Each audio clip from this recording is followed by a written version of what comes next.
चलिए भाई, मंगलवार की सुबह और एक बहुत इंटरेस्टिंग सेशन हमारे सामने खड़ा है। इस हफ्ते का डे 2 मंगलवार है। अपफ्रंट ध्यान रखिएगा, आज निफ्टी फाइनेंशियल सर्विसेज यानी कि फिन निफ्टी की वीकली कॉन्ट्रैक्ट की एक्सपायरी का दिन। कल ही सुबह मेंशन करा था मैंने, ये एक ट्रंकेटेड छोटा कारोबारी हफ्ता है, तो कल वेडनेसडे को मार्केट हॉलिडे है और उसके चलते होगा कल का निफ्टी बैंक के कॉन्ट्रैक्ट की जो एक्सपायरी है वो प्रीपोन होके फिन निफ्टी के साथ आज ही होनी है।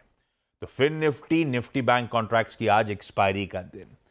खुलते ही रिएक्ट करना है वो फेड चेयर जेरोम पावेल साहब की स्पीच पर।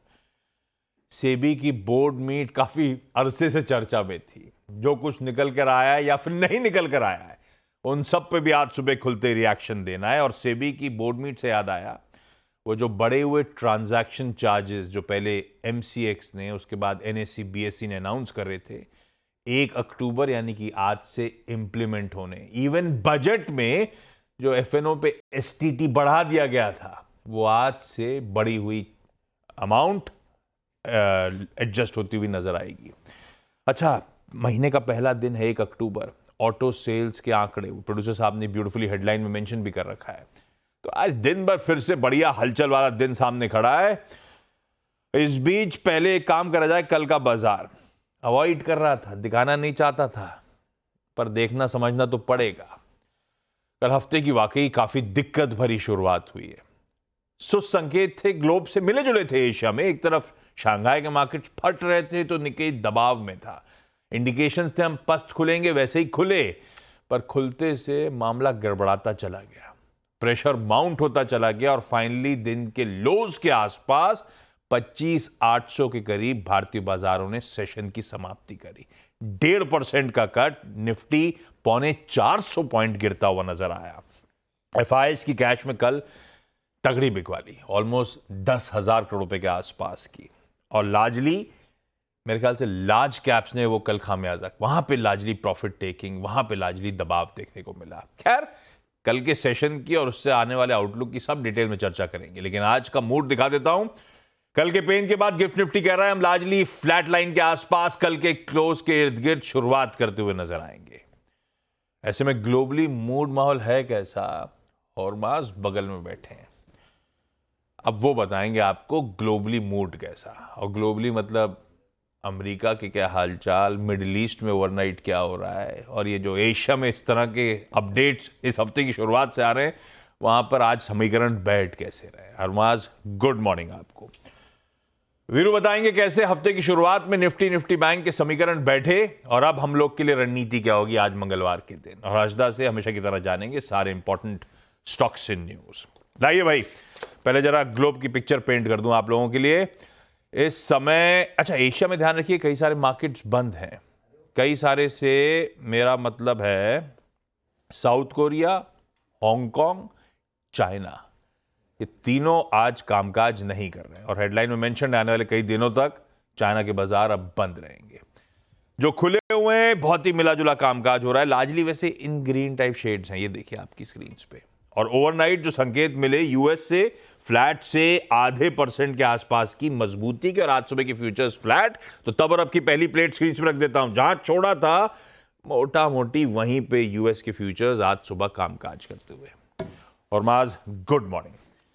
कैसा मूड, पावेल साहब ने क्या कहा, हमारे लिए संकेत कैसे हैं, नेट हमारे लिए सेटअप कैसा बैठ रहा है ग्लोबली मिक्स्ड एक पिक्चर है आशीष। पहले तो गुड मॉर्निंग आपको भी। और कल अमेरिकी बाजार जो है वो बढ़त के साथ बंद हुए। ये बात अच्छी है क्योंकि जिस तरह की गिरावट हमने जापान के बाजारों में देखी, या जिस तरह की गिरावट हमने देखी, उस तरह की वॉल स्ट्रीट में गिरावट नहीं हुई। और इस लिहाज से 5 साल में पहली बार जो तीनों इंडिसेस है वॉल स्ट्रीट के, उन्होंने सितंबर में पॉजिटिव रिटर्न्स दिए 2019 के बाद पहली बार।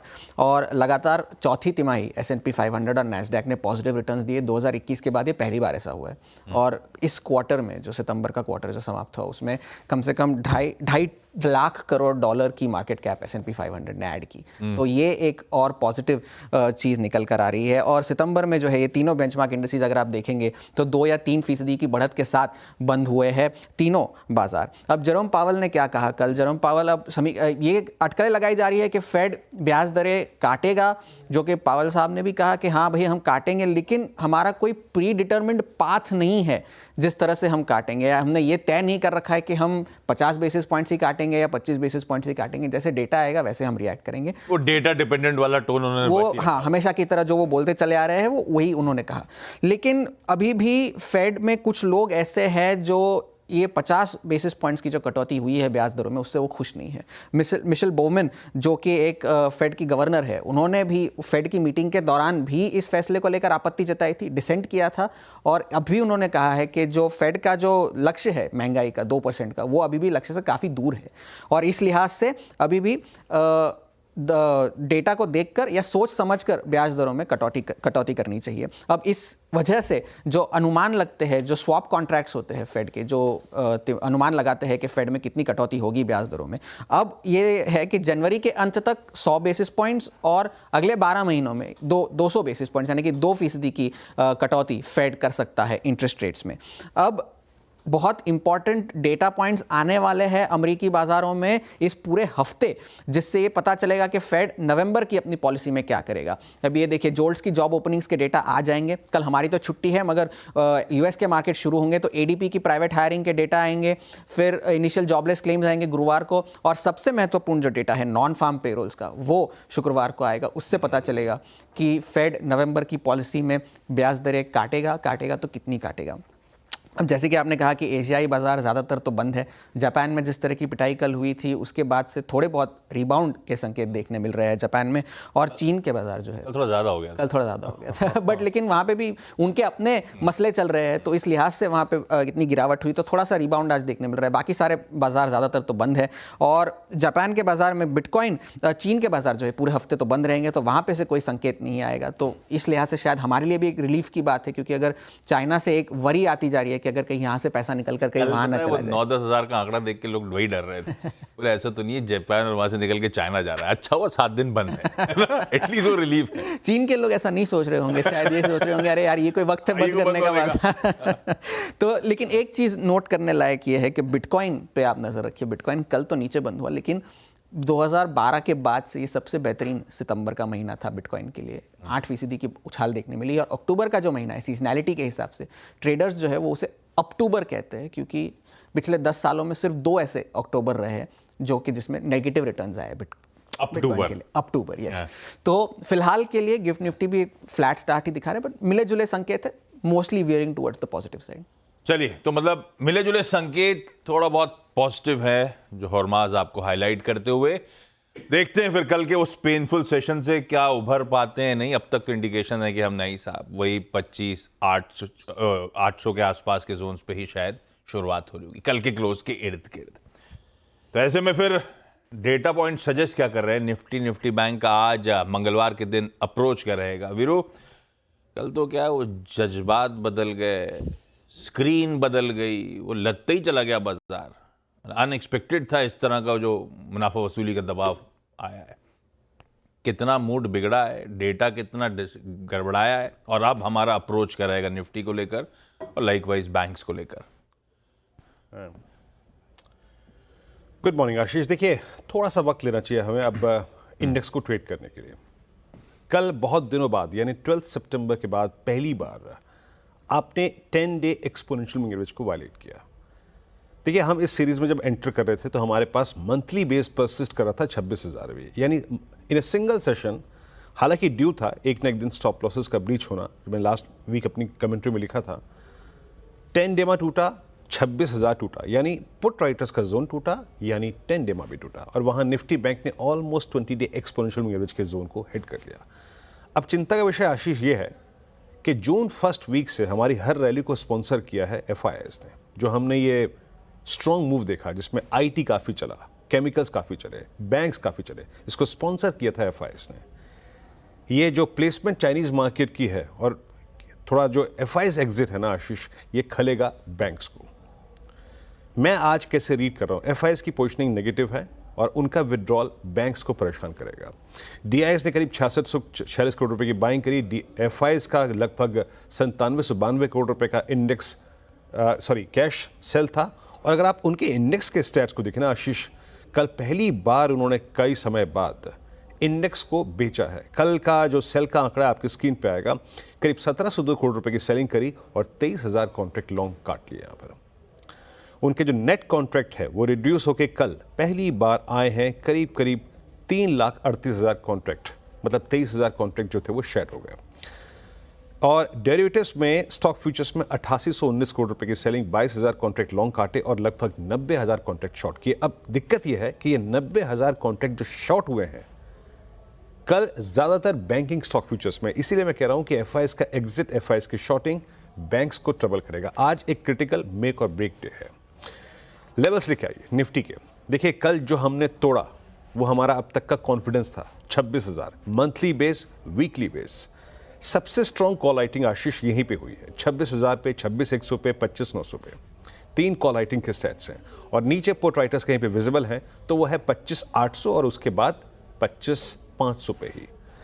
लेवल्स लेके आइए और पिरामिड्स को देखेंगे जब आप, तो आपको शायद कन्विक्शन मालूम चल जाएगा कि जो कल बेच के गया वो क्या सोचता है कि क्या लेवल जब तक नहीं कटेगा ऑन द हायर साइड मैं वीकनेस को प्ले करूंगा, और वो है 26,000, 25,900, 26,100 और नीचे पुट राइटर्स के पास कोई कन्विक्शन नहीं है। हाँ, 25,565 पर आपका 20 day exponential moving average placed है।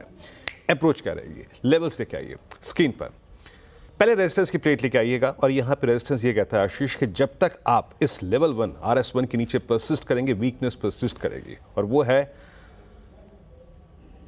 स्क्रीन पे। लेवल्स लेके आइए प्लीज एक बार जरा और लेवल्स को डिस्कस कर लेते हैं। ये है 25,861, 931। अगर इसके ऊपर आप ट्रेवल करना शुरू करेंगे तभी शॉर्ट कवरिंग आपको 26,020, 81 और 121 तक लेके जाएगी।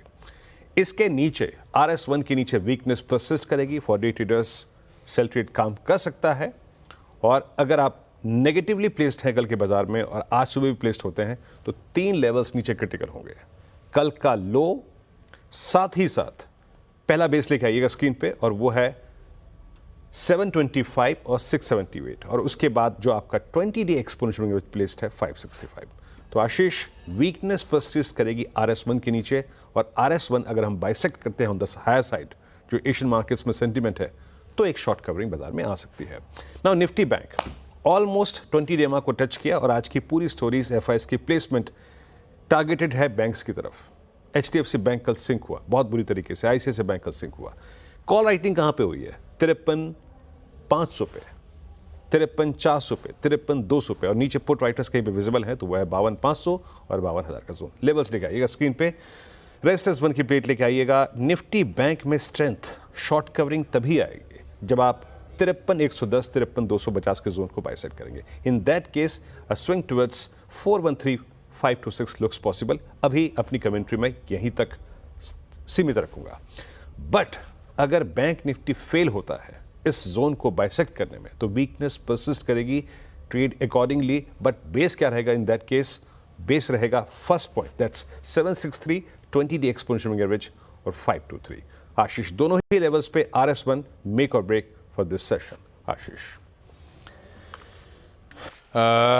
ओके, ये है आज की रणनीति। अच्छा, आगे बढ़ूं, हर्षदर जानूं आज के सारे इंपॉर्टेंट स्टॉक्स की न्यूज़। मैंने कहा था 2 प्राइमरी चीज़ें जो आज थोड़ा सा सबकी नज़र थी बाजार बंद होने के बाद, जो आउटकम्स आ रहे थे। एक था वो पॉवेल साहब की कमेंट्री जो हरमाज ने ब्यूटीफुली एक्सप्लेन कर दिया आपको। दूसरा था सेबी की ऑल इंपॉर्टेंट बोर्ड मीट। सब कुछ कर लिया लेकिन शायद वो elephant in the room address नहीं करा। क्या क्या निकल गया हर्षदा से जान लेते हैं quickly. Harshada, action packed board meet थी वैसे। आशीष, काफी सारी चीजें अनाउंस की गई है, लेकिन जिस बात को लेकर सबसे ज्यादा डर था कि F&O में जो कंसल्टिंग पेपर आया था कि डेरिवेटिव्स में बहुत सारे बदलाव देखने को मिलेंगे, 1 इंडेक्स 1 एक्सपायरी की जो बात उभर कर आई थी, वैसा कुछ नहीं हुआ है। तो ये कल तक मार्केट में बहुत सारा डर था कि शेयर आया, लेकिन शेयर फिलहाल तो नहीं आया है, तो वहां से एक रिलीफ बनती हुई दिखाई देगी कि एफएनओ पर इतनी तगड़ी लगाम जो लगाने की तैयारी सेबी की तरफ से होनी थी वैसा नहीं हुआ है, तो वो एक बड़ा रिलीफ है। लेकिन क्या कुछ हुआ है उस पर मैं वेरी क्विकली मेंशन कर देती हूँ। नए इन्वेस्टमेंट प्रोडक्ट्स को मंजूरी सेबी ने दे दी है। सेबी ने कहा है कि नए म्यूचुअल फंड्स और पीएमएस के बीच जो गैप था वो कम होता हुआ दिखाई देगा। छोटू पीएमएस, वो छोटू पीएमएस तो 10 लाख, लेकिन वो पीएमएस नहीं है, म्यूचुअल फंड ही है। हाँ, वो आप उसमें 10 लाख रुपए के निवेश के साथ इस पर्टिकुलर प्रोडक्ट को मंजूरी मिल दी। अब देखना होगा कि कौन कौन इसे लेकर आएगा। एसेट्स अंडर मैनेजमेंट के यहाँ पर 25% तक डेरिवेटिव एक्सपोजर की मंजूरी भी मिल गई है इस पर्टिकुलर प्रोडक्ट में। एमएफ लाइट को भी मंजूरी मिल गई है, जहां पर पैसिव फंड्स के लिए यहाँ प्राइमरीली एमएफ लाइट के लिए अप्रूवल आया है, शर्तें आसान की गई हैं। साथ ही साथ इनसाइडर ट्रेडिंग का जो दायरा है वो बढ़ता हुआ दिखाई दिया। इन सारी चीज़ों पर आगे हम डिटेल में बात करेंगे 8 बजे के दौरान। लेकिन रजिस्टर्ड एनालिस्ट और इन्वेस्टमेंट एनालिस्ट के लिए भी नियम थोड़े से आसान किए गए हैं। सिर्फ एक बार आपको NISM की परीक्षा देनी होगी। मिनिमम जो आपकी क्वालिफिकेशन है वो आप ग्रेजुएट होने चाहिए। साथ ही साथ UPI के जरिए भी आप शेयर खरीद सकेंगे। ये 1 फरवरी अगले साल 2025 में लागू करने की बात की गई है। T+0 सेटलमेंट का पर फाइनली बड़ा फैसला आ गया है। इसका दायरा बढ़ता हुआ दिखाई दिया है। टॉप 500 शेयर्स के साथ T+0 सेटलमेंट होगा, उसके बाद इसको एक्सटेंड किया जाएगा। राइट्स इशू के लिए भी जो पीरियड है उसको थोड़ा सा नैरो किया गया है। तो कई सारे बड़े बड़े अनाउंसमेंट्स आए हैं। इसका इम्पैक्ट मार्केट पर जरूर आएगा, लेकिन जिस बात का डर था वो एड्रेस नहीं हुआ है, तो मेरे ख्याल में वो एक बहुत बड़ा रिलीफ है आज मार्केट्स के लिए। क्योंकि कल हम ये बार बार सुन रहे थे लोगों से कि अगर सेबी का एक्शन कठोर रहता है, इसीलिए मार्केट में एक कूल ऑफ देखने को मिला या फिर एक बिकवाली रही। आज देखते हैं वो पुल बैक आता है या नहीं। तो एफएनओ कॉन्ट्रैक्ट्स में रूल्स की टाइटनिंग, ऐसा कुछ हो सकता था, पर वो एफएनओ रिलेटेड कुछ नहीं किया है सेबी ने। देखते हैं मार्केट कैसे रिएक्ट करता है। एटलीस्ट फॉर द टाइमिंग तो कुछ नहीं हुआ है। तो एक जो डर था, ऐसा कुछ सामने आया नहीं है। तो रखिएगा फिर इसका मतलब एक्सचेंजेस को रडार पे, ब्रोकरेजेस को रडार पे। लेकिन इनके अलावा आज के स्टॉक्स इन न्यूज़ कौन से, उस पर बातचीत है छोटे से ब्रेक के उस पार।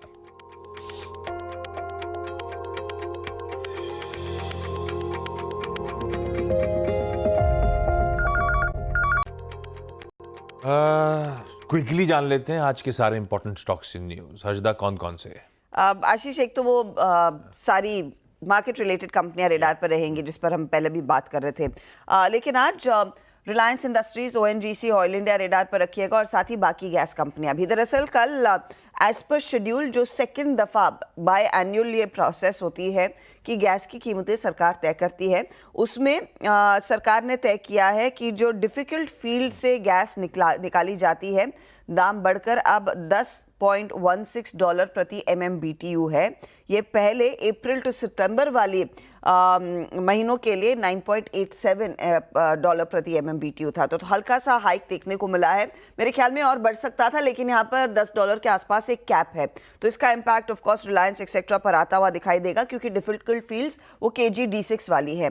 साथ ही साथ IGL, MGL, गुजरात गैस भी रेडार पर रखेंगे, क्योंकि जो CNG ऑटोमोबाइल्स और दूसरे गैस CNG के लिए ये कंपनियां काम करती है, वहां पर और कुकिंग गैस में भी कोई बदलाव नहीं होगा, क्योंकि प्राइसेस जस की तस रखी गई है, तो इनके लिए एक रिलीफ जरूर है। दूसरी तरफ आप ध्यान रखिएगा, कई सारी पावर कंपनियों के लिए NTPC MOU साइन किया राजस्थान गवर्नमेंट के साथ 25 गीगावाट के रिन्यूएबल प्रोजेक्ट्स पर ये काम करेंगे। टाटा पावर ने 1.2 लाख करोड़ के दरअसल MOU साइन किया है। नए इन्वेस्टमेंट्स राजस्थान में आते हुए दिखाई देंगे। ये पावर डिस्ट्रीब्यूशन, ट्रांसमिशन, रिन्यूएबल्स के लिए इन्वेस्टमेंट्स के लिए करार किया गया है।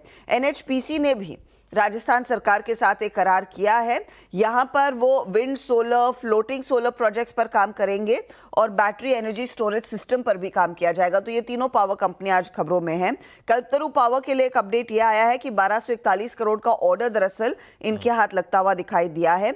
इंडिया ग्लाइकॉल अपनी कैपेसिटी बढ़ा रहा है, 100 किलोलीटर प्रतिदिन के आसपास ये कर रहे हैं काशीपुर उत्तराखंड में, तो वो एक पॉजिटिव जरूर है। यूनिकेम लैब्स भी रेडार पर, बोर्ड ने अप्रूवल दे दिया है। बेशोर फार्मास्यूटिकल्स के साथ एक करार करना था। ये सारे राइट्स, टाइटल, इंटरेस्ट प्रोडक्ट्स जो 9 ANDAs हैं वो खरीदते हुए दिखाई देंगे। तो ये कुछ स्टॉक्स है जो आज फोकस। क्विकली छोटा सा ब्रेक के उस पर आज का इवेंट्स कैलेंडर और साथ साथ कमोडिटी स्ट्रैटेजी।